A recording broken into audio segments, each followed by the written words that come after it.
Passons maintenant au dernier exercice. Alors, pour le dernier exercice, concernant la géométrie dans l'espace. Voilà. Alors, j'ai pris l'énoncé ici. ABCD, ABCD, EFGH est un parallélépipède rectangle, tel que AB, ici c'est 3,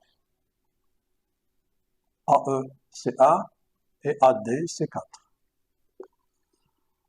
Alors, calculer la distance AC. Pour la distance AC, c'est simple. Donc, on a bien que, pour la première question, on a que ABCD, EFGH est un parallélépipède rectangle.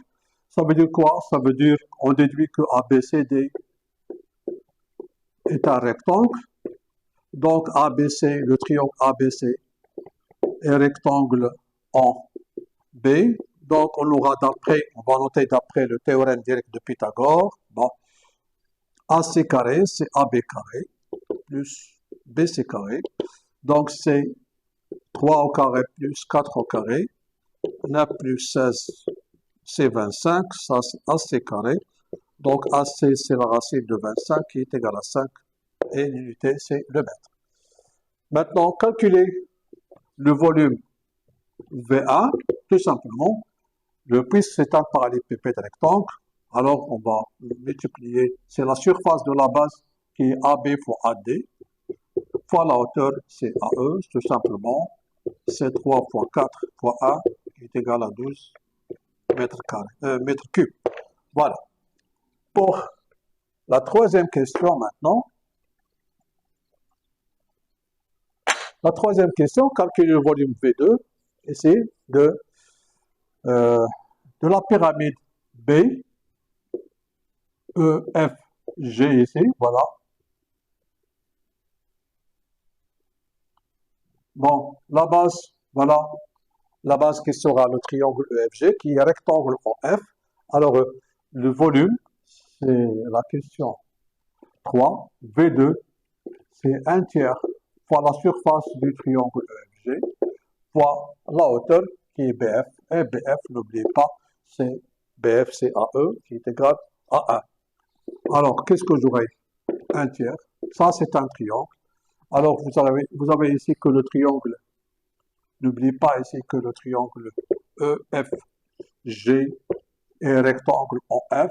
Donc, ici, on aura 3 ici, c'est 4. Donc, c'est 3 fois 4 sur 2. Et ici, c'est 1. Et c'est simplifié en 3 par 3. Et 4 sur 2, c'est 2 mètres cubes. Ça, c'est V2. Alors, pour la dernière question ici,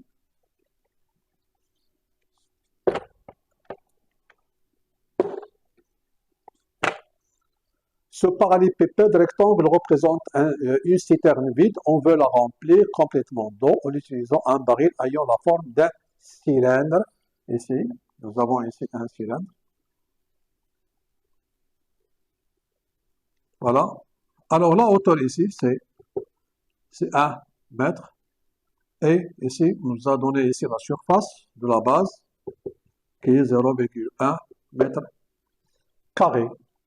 Alors, la question ici, combien de fois devrons-nous utiliser le baril pour remplir cette citerne vide de forme qui est la forme d'un parallélépipède rectangle? Tout simplement, le nombre de fois. Alors, on va noter. D'abord, on va calculer soit V3, le volume du baril, qui est sous forme d'un cylindre. Donc, V3, c'est la surface de la base fois la hauteur, qui est égale à 0,1 fois 1, qui est égal à 0,1 mètre cube. Le nombre de fois, alors le nombre de fois sera tout simplement, et on va le noter N, tel que N, c'est tout simplement, c'est le volume V1 du parallélépipède rectangle sur V3. Alors V1, c'est déjà 12 sur 0,1. Donc 12 sur 1 sur 10, qui est égal à 12 fois, multiplié par l'inverse, ici, ou bien vous pouvez utiliser la calculatrice parce que dans ce sujet, la calculatrice était autorisée. Donc c'est 12 fois 10, c'est égal à 120. Voilà, le nombre de fois, c'est 120. Et voilà, on a terminé ici la correction. Et c'est de ce régional blanc. إذا إلى اللقاء ونتمنى للجميع حظ سعيد وبالتوفيق إن شاء الله.